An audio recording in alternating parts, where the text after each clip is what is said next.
Bonjour à tous. Je suis ravie d'être avec vous en tant que présidente de l'Institut des Actuaires. Avant de démarrer les travaux de notre congrès, je vous propose une minute de silence en mémoire de l'ensemble des membres actuaires qui nous ont quittés cette année. Je vous propose de vous lever.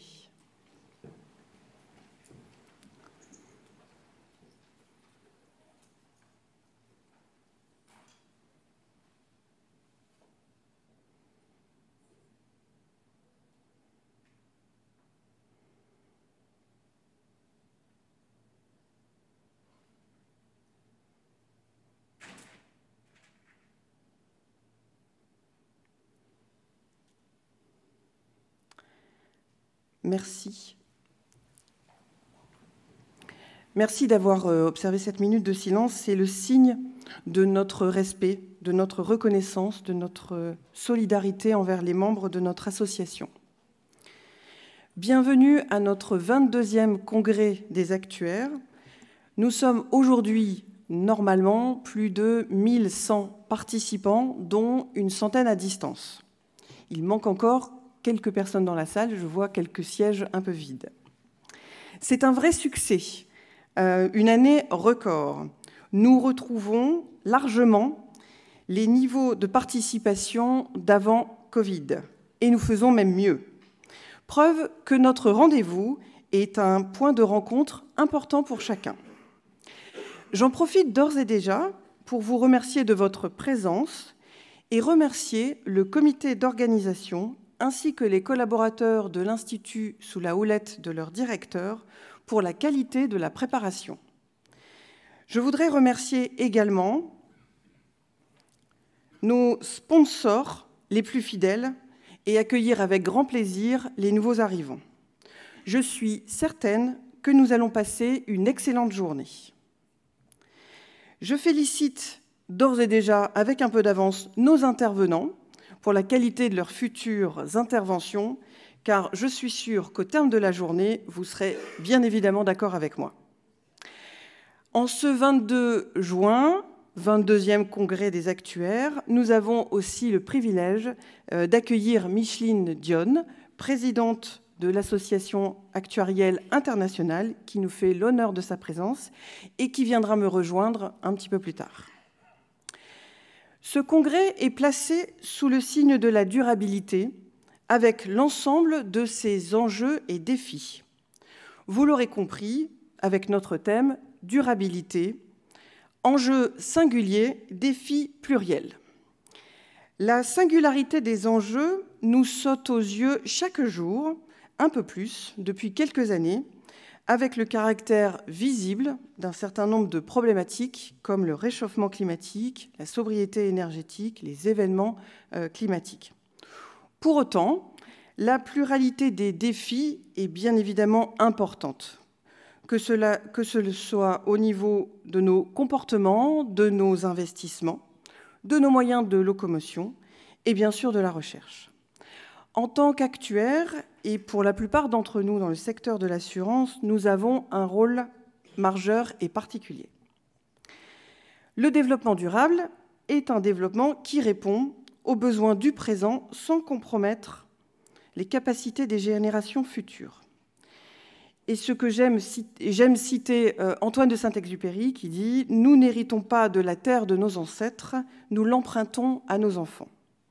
Et ce développement durable repose sur 3 dimensions interdépendantes: l'environnement, la société et l'économie. Le développement durable a une portée bien plus lointaine que la protection de l'environnement. Pour satisfaire nos besoins matériels et immatériels, nous avons besoin d'une économie prospère et d'une société solidaire. Les enjeux existent dans la durée, avec un lien forcément intergénérationnel fort et avec des changements dans nos comportements, notamment en ce qui concerne nos diverses consommations. En tant que professionnels de la mesure du risque, nous jouons un rôle essentiel de mesure de l'impact sur la vie économique de ces différents sujets. La science actuarielle est une science vivante, une vraie matière vivante. En un siècle et demi d'existence formelle, elle est passée de l'application des mathématiques à l'assurance et à la prévoyance à l'intelligence artificielle, du risk management à la data science, de l'industrie financière au conseil, au tech, à la recherche. Et les évolutions sociales, techniques, réglementaires et de marché qui la challenge en permanence ne sont pas prêtes de s'interrompre. En cela, l'année 2022 a été caractérisée par des phénomènes de marché économique et climatique qui dépassent réellement notre expérience et rendent vraiment nécessaire le recours à la science.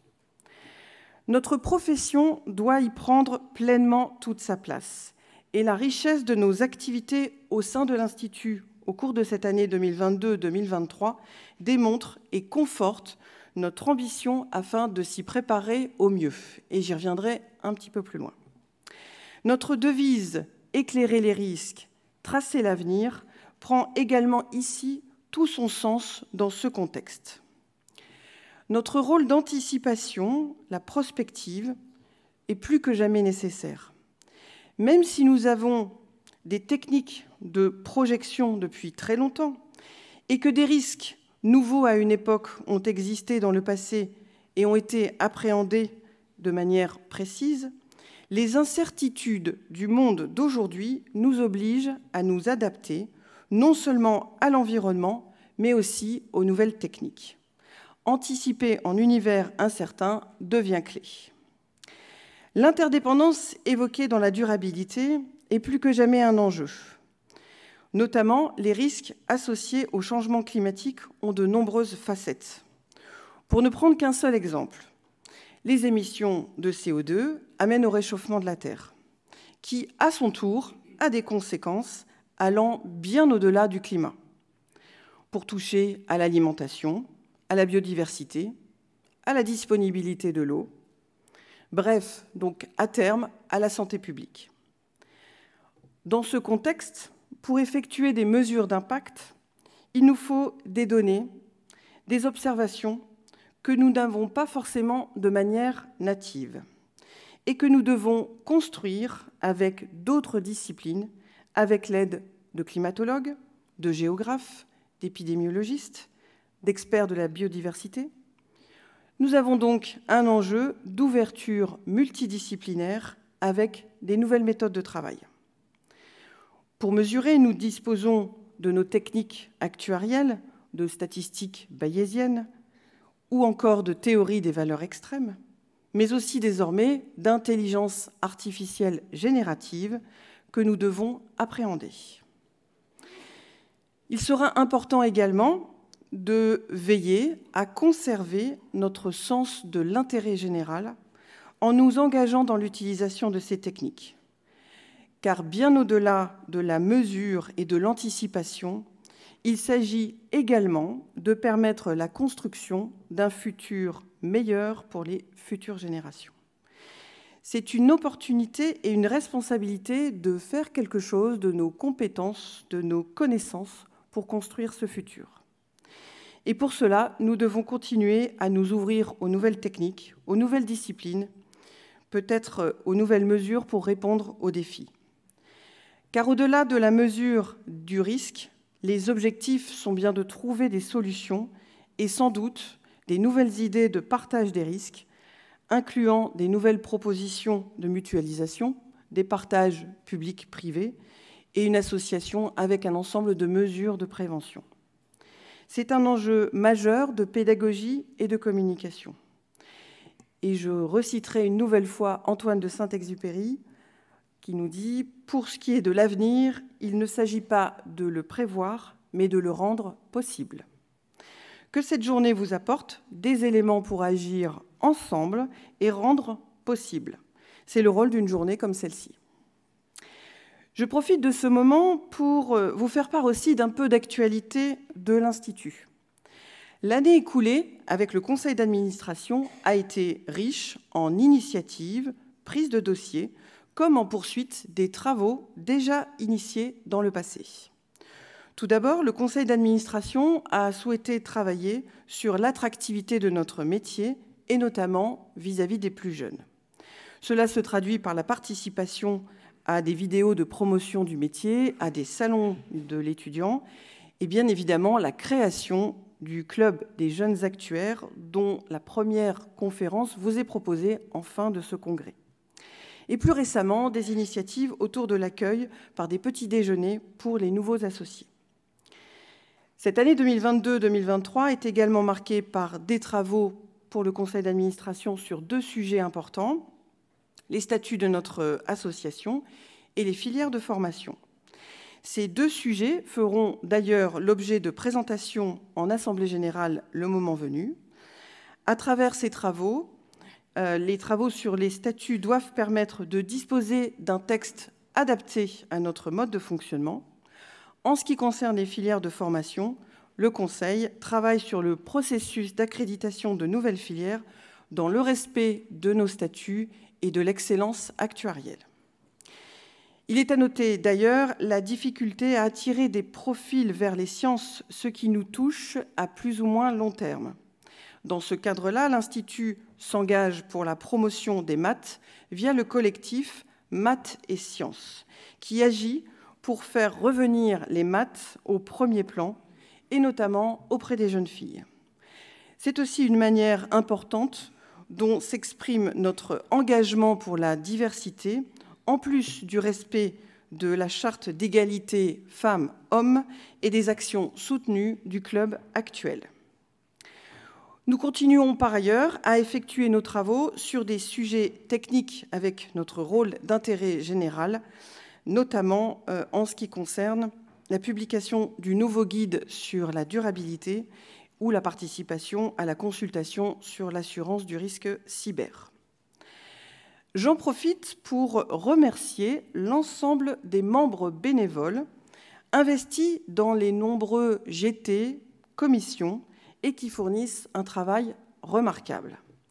C'est grâce à cet engagement que nous avons cette richesse et que nous progressons chaque jour. J'invite d'ailleurs ceux d'entre vous qui souhaiteraient s'engager dans ces activités à nous le faire savoir. Et nous avons par ailleurs bien à cœur de vouloir servir les attentes de nos membres par la réalisation d'une première enquête de satisfaction à laquelle un grand nombre d'entre vous ont participé.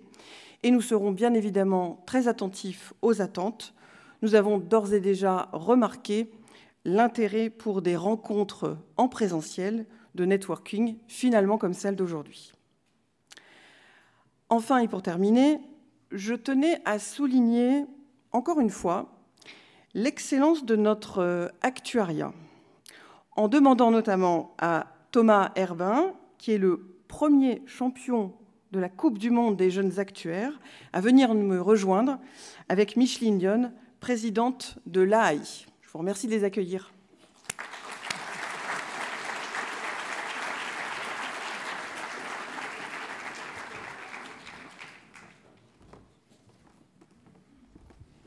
Alors, bienvenue Thomas, bienvenue Micheline. Nous avons eu le privilège d'être ensemble à Sydney pour le Congrès international des actuaires. Alors, une nouvelle fois, Thomas, au nom de l'ensemble de l'Institut, je tenais très sincèrement à te féliciter pour tout le parcours réalisé. Et vraiment, très sincèrement, nous sommes très fiers de cette première Coupe du Monde. Je pense qu'on peut l'applaudir. Quelques mots. Merci beaucoup Laurence et à tout l'Institut pour son soutien. Merci à l'Institut actuariel international pour l'organisation de cette première Coupe du Monde qui sera suivie, je l'espère, de nombreuses autres éditions qui motiveront les actuaires du monde entier, j'espère français, à y participer. Je pense que ça reflète des initiatives qu'on a au niveau français, au niveau international, d'impliquer les nouvelles générations d'actuaires dans les instances ou dans les prises de décision, puisqu'elles ont leur rôle à jouer dans l'innovation, dans la lutte contre le changement climatique, avec de nouvelles idées. Je pense que l'assurance en général, les actuaires en particulier, ont leur rôle à jouer dans la lutte contre le changement climatique. Le projet que j'ai pu défendre à Sydney était complètement dans cette veine-là, hein, d'essayer de changer, d'inciter les assurés à avoir des comportements plus vertueux via les contrats d'assurance. Donc toujours dans cette idée de durabilité qui est le thème de de ce congrès. Donc moi, je serais heureux de discuter de ce projet avec tous ceux qui sont intéressés pour en savoir plus dans la suite de cette journée ou via LinkedIn par la suite. Merci. Moi aussi, je voudrais me joindre au groupe pour te féliciter. J'ai eu l'occasion d'écouter un certain nombre des présentations, donc j'ai pu pouvoir juger en fait, des nombres d'idées de cette jeune génération. Et d'avoir gagné cette coupe, c'est vraiment quelque chose de remarquable. Félicitations.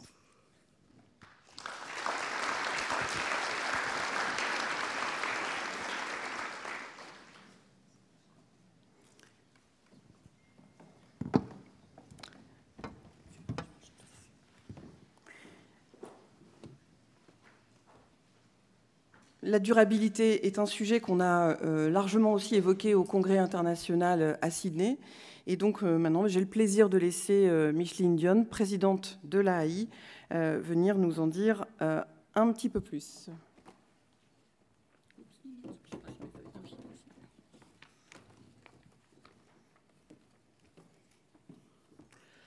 Bonjour à tous. Je suis enchantée d'avoir l'opportunité d'être parmi vous aujourd'hui. Mes remerciements spécialement à Laurence, votre présidente, pour cette invitation. J'apprécie particulièrement l'occasion de parler de l'AAI en français. Ce n'est pas souvent que j'ai l'occasion de pouvoir parler de l'AAI dans ma langue maternelle. Alors encore là, merci. Un instant. Donc, mon objectif aujourd'hui est de vous faire connaître l'Association actuarielle internationale dont l'Institut des actuaires est membre. Je vous parlerai donc du rôle de l'AAI, de son empreinte internationale et de ses activités passées et présentes qui peuvent être d'intérêt pour vous. Et, bien sûr, j'aimerais vous encourager à être plus actifs sur la scène internationale. Je sais que vous êtes présents à l'AAE, l'Association actuarielle européenne, mais il y a beaucoup à gagner à s'intéresser à l'ensemble des problématiques mondiales.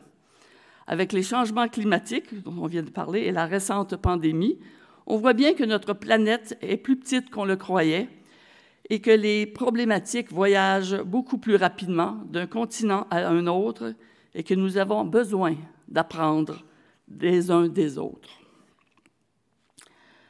Il est important de comprendre les enjeux qui nous préoccupent nos confrères et consoeurs à des dizaines de milliers de kilomètres d'ici pour être prêts quand ces enjeux deviendront les nôtres.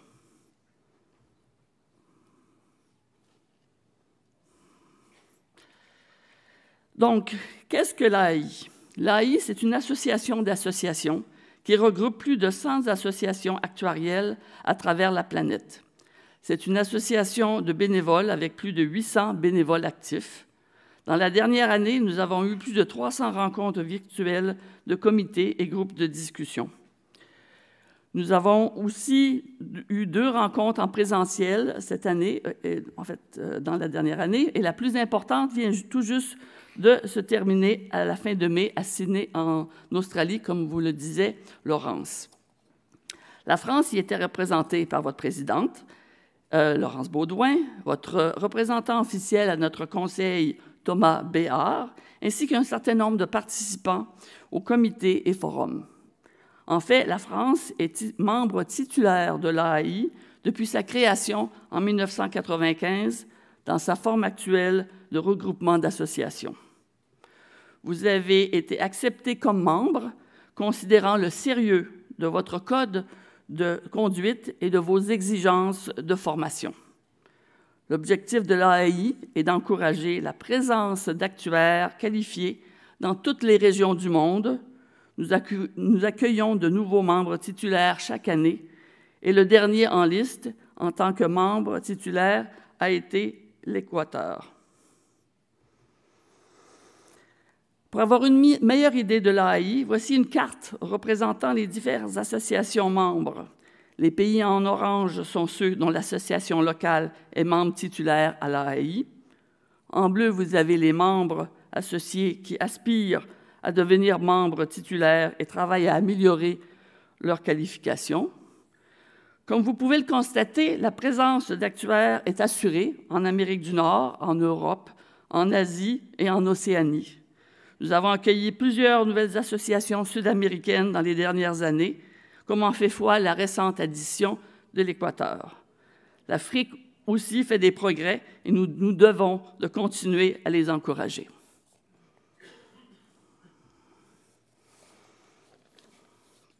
Laissez-moi maintenant vous parler des travaux de l'AAI et en quoi ces travaux sont pertinents pour vous. Puisque cette année est l'année d'implantation des normes IFRS 17 pour les contrats d'assurance, j'aimerais vous rappeler le rôle de l'AAI dans ce dossier. Au tout début, l'AAI a été particulièrement active avec des discussions régulières avec l'IASB, l'International Accounting Standard Board, pour expliquer les concepts d'assurance aux comptables. En particulier, les comptables avaient pour pratique d'ignorer les risques qui avaient moins de 50% de chances de survenir. En assurance, très peu de risques ont 50% de chances de survenir, mais la loi des grands nombres fait en sorte de réduire l'incertitude et de permettre de produire des projections raisonnables.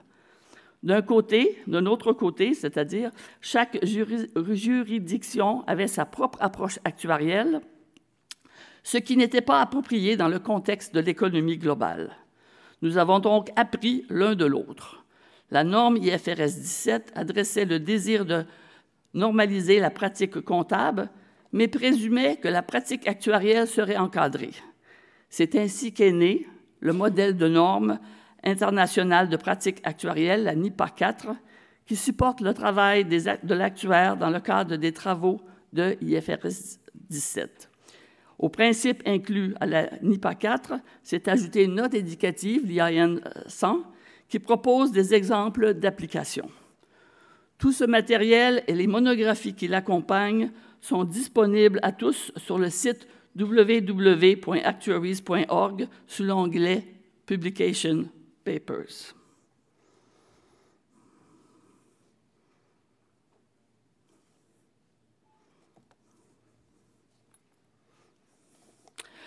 La NIPA 4 n'est pas la seule norme de pratique élaborée par l'AAI. La NIPA 1 couvre la pratique générale et s'applique en toutes circonstances.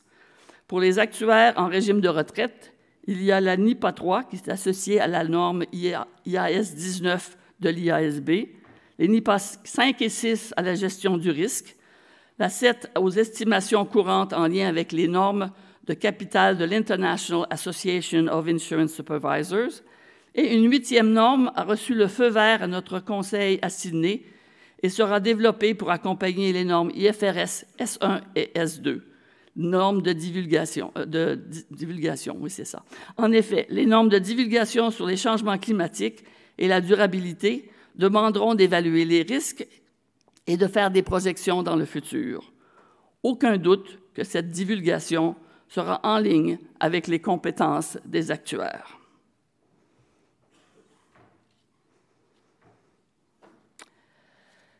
Continuons sur le thème des changements climatiques.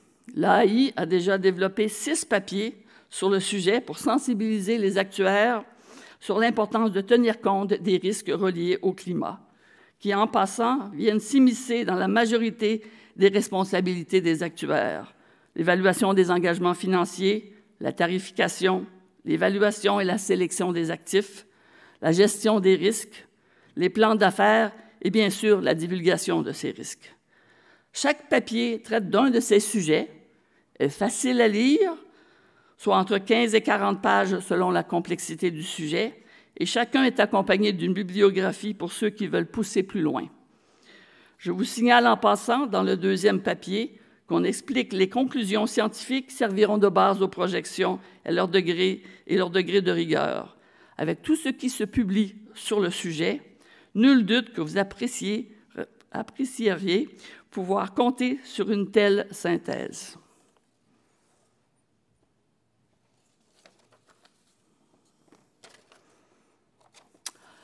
Et puis, Parlant Science, vous trouverez un papier il est ici, excusez. En Parlant Science, vous trouvez un papier écrit conjointement avec le GIEC, le groupe d'experts intergouvernemental sur l'évolution du climat, celui qui produit les rapports utilisés par les gouvernements lors, par exemple, de la COP26.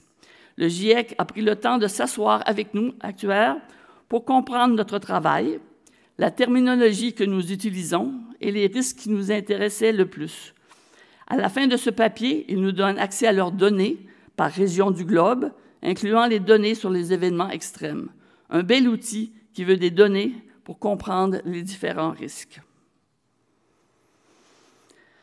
Mais c'est ça, le climat n'est pas la seule question sur laquelle nous nous penchons. Une de nos équipes se penche sur les risques de pandémie, analysant les leçons à tirer de la dernière, incluant la COVID longue, et comment se préparer pour la prochaine, bien malheureusement. Nous nous pencherons sur la problématique des objectifs de développement durable,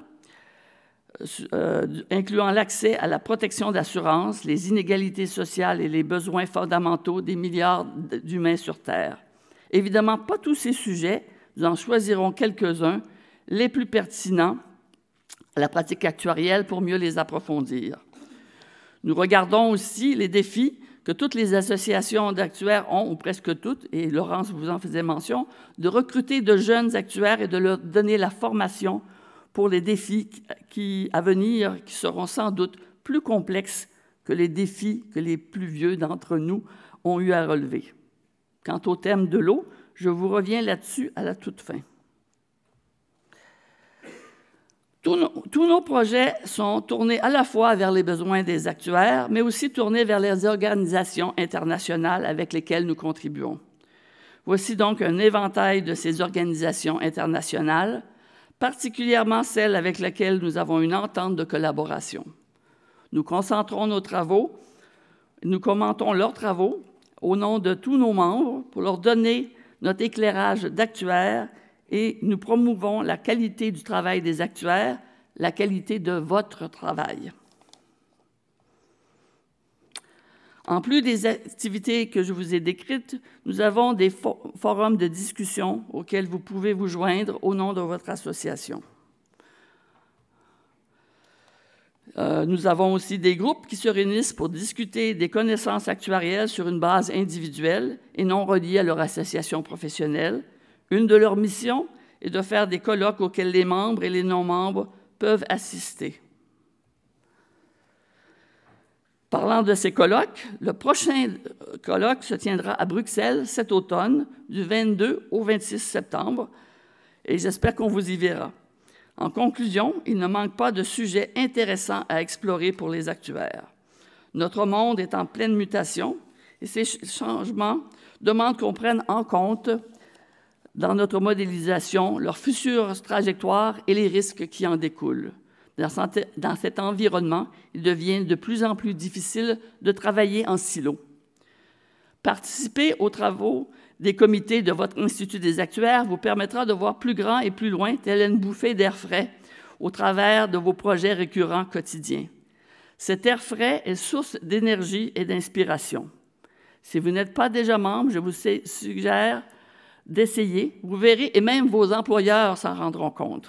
Voir plus loin que nos responsabilités quotidiennes donne une perspective plus large et agrandit nos horizons. Dans un même élan, je vous invite à participer aussi aux divers comités et task force de l'AI. Les problématiques mondiales nous touchent tous, à différents niveaux, à différents moments. Les urgences des uns touchent éventuellement les autres, et votre participation vous donnera des outils essentiels pour être davantage prêt à y faire face. Se sortir la tête de l'eau nous permet de saisir quels sont les enjeux les plus importants. Nous sommes formés pour analyser et comprendre les risques autour de nous et pour mieux voir venir. Il faut comprendre le monde de façon plus large.